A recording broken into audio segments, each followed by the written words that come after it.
The last day Cindy Williams and Penny Marshall spoke as friends was in August 1982. Williams had asked for one thing during her pregnancy.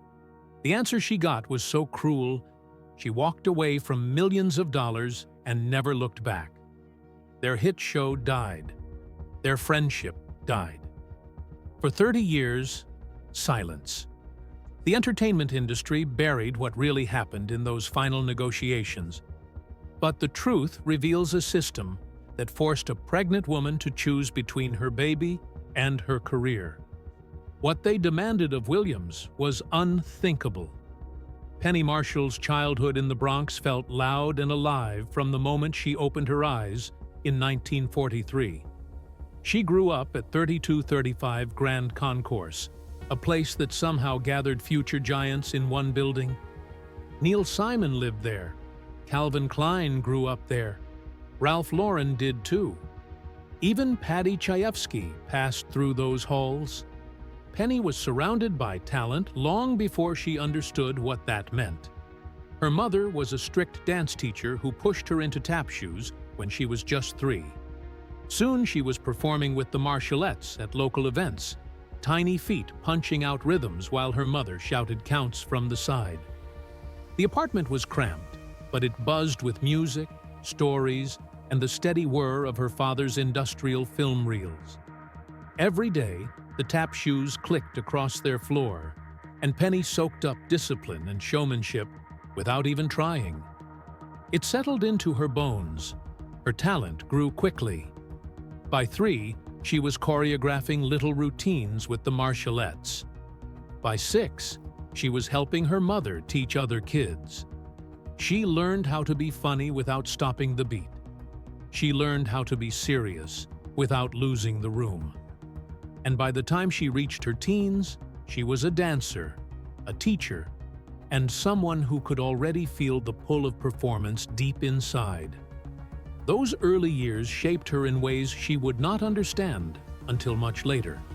After she walked onto sets that were colder and far less forgiving than any Bronx stage. Then life took a sudden turn. She left New York and headed to the University of New Mexico to study math and psychology. But at 19, she got pregnant. She married her boyfriend, Michael Henry, in 1963 and gave birth to her daughter, Tracy Reiner. For a while, she tried to balance school and work, but the pressure pushed her out of college. She supported her young family by working as a choreographer for the Albuquerque Civic Light Opera Association.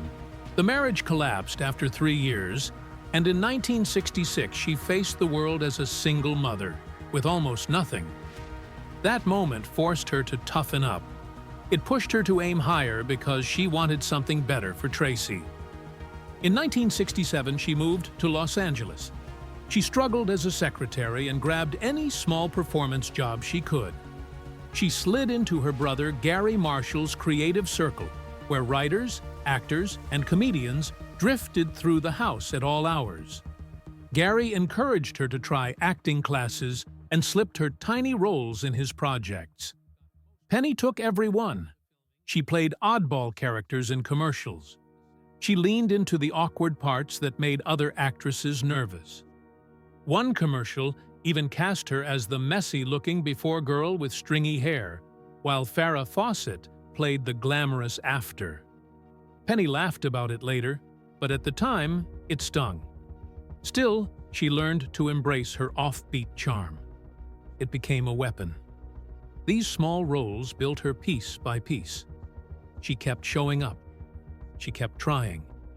She kept working while others quit. Networks doubted she could ever lead a show, but she kept proving she could hold a scene. In 1970, she landed the role of Myrna Turner on The Odd Couple. It seemed small, but for 4 years, she played that secretary with a mix of sincerity and sharp humor that audiences loved. Those early years were not glamorous. They were painful sometimes. They were exhausting. But they carved out the resilience that later audiences would see as effortless comedy. Cindy Williams grew up in a different world, but her path had its own twists. She was born on August 22, 1947, in Van Nuys, California. Her father, Beachard, fixed electronics, and her mother, Francesca, waited tables, while raising Cindy and her sister, Carol Ann. When Cindy was a year old, the family moved to Dallas, only to return to Los Angeles when she turned 10. During those years, she fell in love with acting. She wrote little plays. She performed them in church halls and school stages. She imagined Debbie Reynolds discovering her one day and whisking her into fame. Those dreams felt huge inside that modest home. They also kept her moving. At Birmingham High School, she was just 1 year behind Sally Field. Cindy stood out for her humor and timing. She performed Bob Newhart's driving instructor routine at a talent show, and the room lit up. After graduating, she went to Los Angeles City College to study theater arts. She met Lynn Stewart there, and together they sneaked into auditions, hoping something would hit. Cindy was trying to learn everything she could, switching between classes and casting calls, trying to survive the uncertainty that every young actor knows. Then something remarkable happened. In the early 1970s, Cindy booked 3 major films in quick succession. In 1972, she appeared in George Cukor's Travels with My Aunt. In 1973, she played Laurie Henderson in George Lucas's American Graffiti. That film launched Ron Howard, Harrison Ford, and Richard Dreyfuss into a new level of fame. Cindy earned a BAFTA nomination for Best Supporting Actress in 1974. Later that year, she appeared in Francis Ford Coppola's The Conversation. She was only 26 and already working with legendary directors. It looked like her career was about to rocket forward. But Hollywood can be cruel. Even with these credits, Cindy's film career slowed. She was too recognizable to go back to waitressing. Yet, she was not famous enough for leading movie roles. She picked up guest appearances on shows like Room 2222 and kept auditioning. But nothing matched her skill. She found herself trapped between success and the next level. Known, talented, but drifting. Then television changed everything. Before either woman became iconic, Cindy was paired with Penny Marshall to write sitcom scripts together. They clicked. When Gary Marshall needed 2 fast-talking Milwaukee girls for a quick guest spot on Happy Days, he brought them in. They auditioned. They nailed it. Laverne and Shirley appeared for just 1 episode, but their energy hit instantly. Viewers loved them. The chemistry was real, and soon the network ordered a spin-off. What began as a small job turned both of them into national stars. They were funny. They were flawed. They were human in a way sitcoms rarely allowed women to be. Laverne and Shirley ran for years and became one of the most watched shows in America. Their partnership started as a favor, grew into a phenomenon, and then became the chapter of their lives that neither of them could have predicted when they were just kids dancing in the Bronx or writing skits in Van Nuys. In January 1976, something rare happened on television, and it happened fast. Laverne and Shirley showed up on Happy Days as loud, funny, blue-collar friends, and the audience loved them so much that ABC executives felt it in the moment. The episode aired on January 27, 1976, and the reaction was instant. People talked about the pair all week, and the network rushed to make a spin-off. It took only 3 months for them to say yes. By the time January 27th came around again, they put Laverne and Shirley right after Happy Days on Tuesday nights. More than 16 million people tuned in for the debut, and it became clear viewers wanted these 2 women back as soon as possible. The shift from a guest spot to a full series in such a short time showed how strong their pull was and how quickly they connected with the public. What made the show stand out even more was its setting and its heart. Instead of polished, glamorous characters, the audience got 2 Milwaukee roommates working as bottle cappers at the Schatz Brewery. They had messy apartments and odd neighbors, and wages that looked like most Americans' wages in the 1950s and 60s. Milwaukee itself was rarely shown on television, and the show gave the city a kind of new identity. People felt the chemistry between Laverne and Shirley because their struggles felt real. They wanted better lives, but kept moving forward with humor and hope, and the bond between them looked genuine. It was the kind of friendship that felt earned rather than written. Off-camera, Penny Marshall and Cindy Williams shaped the show as much as any writer. They joked together and punched up scenes late into the night. They improvised and tried new bits until they laughed so hard they could barely breathe. Their teamwork created the slapstick rhythm the show became famous for, and their friendship bled into their performances. When Marshall later said they were more than friends and more like family, she meant it. Viewers could feel that closeness even when they did not know what happened behind the scenes. As the show moved into its third and fourth seasons, something huge happened. By 1978 and 1979, Laverne and Shirley became the most watched program in the United States. In 1979 alone, more than 30 million viewers watched each episode, and the two actresses suddenly became two of the most bankable stars in television. The success created crossovers with Happy Days and pushed the characters into pop culture in a way few sitcoms managed to do. Even after the series ended in 1983, reruns kept pulling in big numbers for years, but success often brings stress, and cracks started forming behind the scenes. The schedule was brutal. The show used a multi-camera setup and performed in front of a live audience, which meant 14 to 16-hour days. Rehearsals started early Monday and ran through Saturday, and episodes were taped on Sundays. Sometimes new script pages arrived only hours before taping.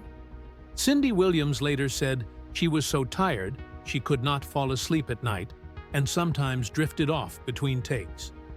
Penny Marshall admitted the pace wore them down physically and emotionally until they had almost no personal life left. And the creative tension grew too. Writers argued over whether the show should lean into wild slapstick or stay more grounded in character humor. Penny had more sway because her brother Gary Marshall was an executive producer, while Cindy felt her voice was sometimes pushed aside.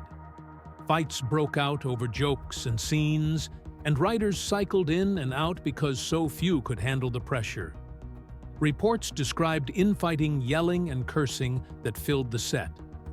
The show stayed funny on screen, but behind the jokes was a kind of exhaustion that spread through the entire team. The strain reached a point where producers quietly tested other actresses for Penny Marshall's role. They worried Cindy Williams might quit and feared losing the chemistry entirely. Liberty Williams was even filmed in a test scene with Penny. When ABC executive Michael Eisner saw both versions, he hid the Liberty Williams tape and made sure Cindy's performance reached the top decision-makers. He later said the Liberty test was fine, but it did not have the magic. This move showed how fragile the partnership had become and how close the show came to collapsing before it even reached its peak. As the years passed, more trouble surfaced. Penny Marshall's growing creative influence sometimes left Cindy feeling overshadowed. Cindy wanted more say in her character and in the stories being told, while network executives demanded changes to keep ratings high. Each new pressure pushed the two actresses a little farther apart. Their once easy friendship strained as both women tried to balance personal ambition and the heavy demands of fame. Then came the turning point. Cindy Williams learned she was pregnant, and the production expected her to keep working through her pregnancy with almost no adjustment to the schedule. She felt the job wanted the performance more than her health or her baby's well-being. Producers planned for her to appear on set during her third trimester and even scheduled work close to her due date. Cindy could not trust that this was safe. She refused to be forced into hours she might not physically handle. Penny tried to lighten the mood and joked that Cindy could be the biggest pain-in-the-ass pregnant person, but the stress was already too heavy. Cindy left the show after only 2 episodes of the 8th season because she felt she had no other choice. Cindy Williams's pregnancy in 1982 arrived at a moment when her life and her work were pulling in opposite directions, and the pull only grew harder each day. She was expecting her first child and simply wanted reduced hours and a schedule that protected her health. It sounded reasonable to her, yet the studio insisted she keep her full workload no matter how far along she was. Soon, she felt trapped with a choice that no one should face. Either she risked her baby, or she stood up for herself. When she refused to sign the contract that demanded she work through the pregnancy, everything cracked open. What began as a simple request turned into a clash about rights and respect at a time when pregnant actresses had almost none. And once the studio pushed back, the situation slipped out of control. Talks fell apart fast, and by August 1982 she filed a $20 million lawsuit against Paramount Television and the show's producers. She said they were trying to force her out and that they refused to honor her medical needs. The case spread through newspapers and became a national conversation about fairness in Hollywood. But even though the lawsuit settled quietly for an undisclosed amount, the outcome had already shaped her future. She was released from her contract and gone from the show before most of the 8th season even aired. The legal fight shook her career and showed how vulnerable women still were when they tried to protect themselves in a male-controlled industry. Only 2 episodes of that 8th season featured her. After that, her character, Shirley Feeney, simply married a man and left. No heartfelt goodbye, no emotional moment with fans who had followed her for years. The writers had almost no time to build a proper exit, so everything felt rushed. Viewers who were used to the lively bond between Laverne and Shirley were suddenly staring at a gap that could not be filled. The show lost its rhythm, and people felt the absence in every scene. Once Cindy was gone, the series shifted into something new. It became Laverne and Company, with Penny Marshall holding the weight of the show alone. And even Penny admitted it changed everything, because it felt like watching Lucy without Ethel. The energy was different, the chemistry gone. Ratings fell fast. Although ABC briefly considered a 9th season, Penny refused to continue without her partner. So the series ended after 8 seasons and 178 episodes. One exit changed the course of both women's lives and quietly altered the path of television itself. Fans at the time were stunned. Rumors flew everywhere. People whispered about fights between Cindy and Penny. They imagined personal betrayal and behind-the-scenes battles. But the truth was simpler. Cindy struggled with the studio, not with Penny. She wanted safe working conditions during her pregnancy. The producers refused. The lawsuit followed. And the public misunderstood almost all of it. Cindy later explained that her friendship with Penny never disappeared. It just got buried under pressure, paperwork, and headlines that twisted everything into a story that was easier to sell than the truth. Penny carried her own regrets. In her memoir, she wrote that she tried to reach Cindy after she left, but she kept getting blocked by layers of managers and agents. She could not get through to her friend. For years, they shared only short greetings at events, moments that felt polite but empty. Penny missed her. She wished they had talked sooner, wished they had cleared the air instead of letting silence fill the space. Much later, they finally sat together at Penny's house and spoke the way they had wanted to for so long. It was not anger that kept them apart. It was everything around them. For nearly 15 years after the show ended in 1983, their contact was limited to small waves at award shows or quick words at reunions. Neither woman publicly explained the strain, which only fed the belief that they hated each other. Busy schedules, unresolved tension, and the awkward weight of the past kept them distant. It was not until the early 2000s that they began to rebuild what they had lost. They worked together again. They talked openly about the old days. Slowly, the warmth came back. Still, the tabloids pushed their own version. Commentators exaggerated the silence, and soon people believed in a feud that lasted decades. It was easier to imagine anger than to accept that two friends could drift apart without hating each other. But both Cindy and Penny said many times that they never stopped caring. When they reunited, they said they regretted all the years that slipped away.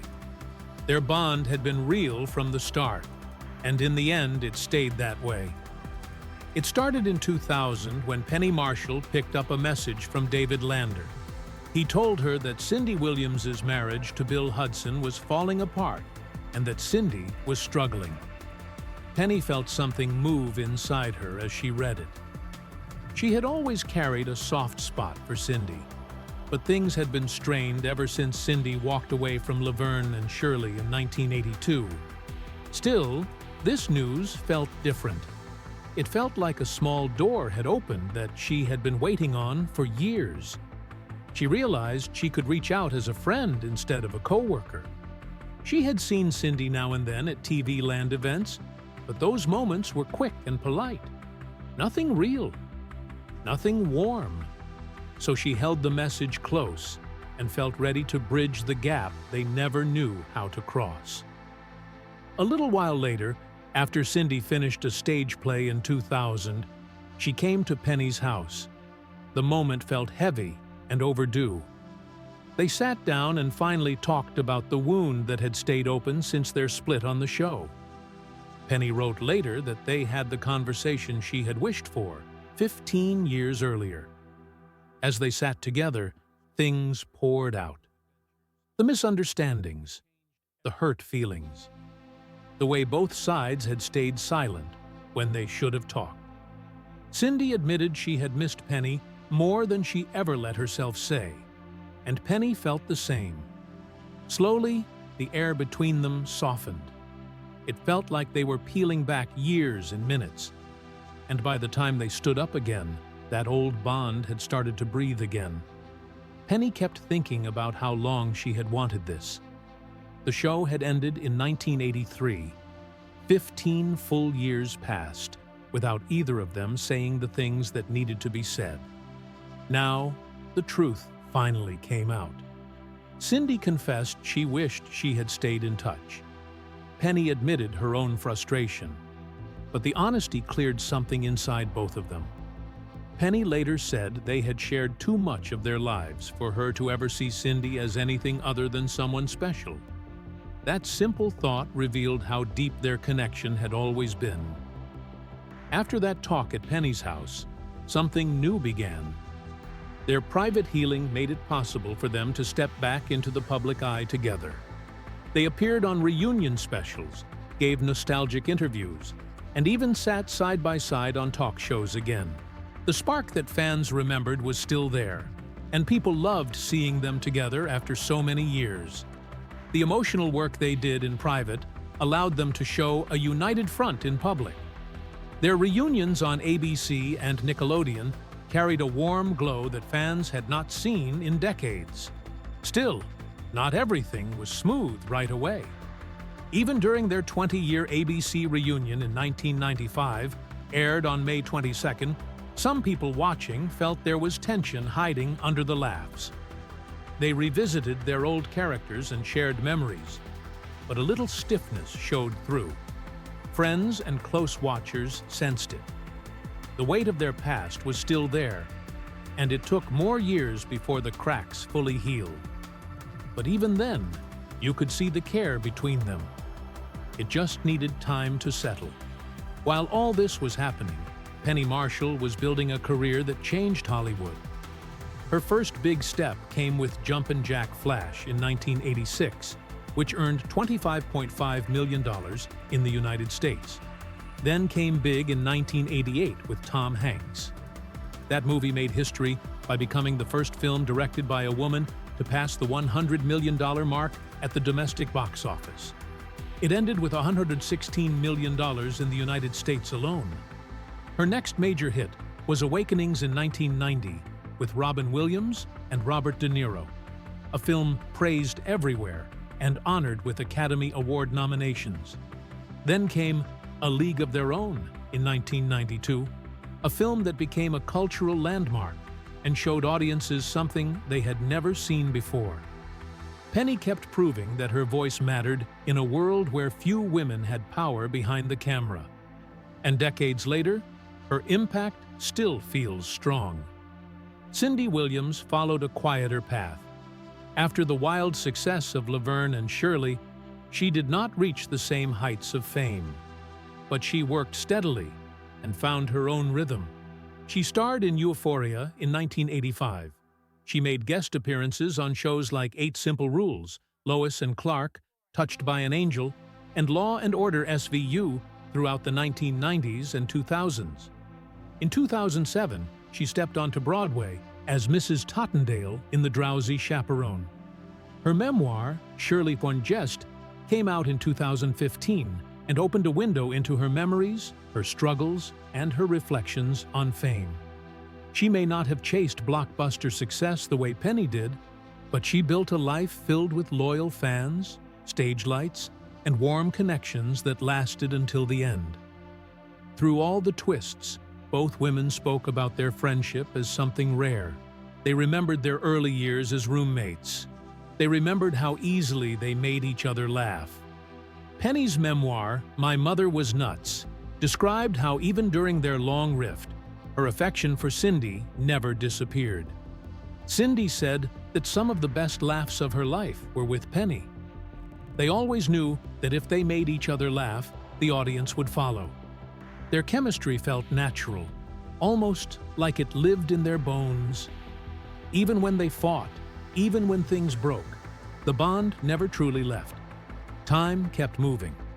Penny Marshall passed away on December 17, 2018, at age 75. Cindy Williams passed on January 24, 2023, also at age 75. Before her death, Cindy spoke about Penny with deep tenderness. She called her one in a million and remembered the joy they shared for so many years. Their passing marked the end of an era for everyone who grew up watching Laverne and Shirley or admired their separate journeys afterward. Their lives took different shapes. Their careers rose in different ways.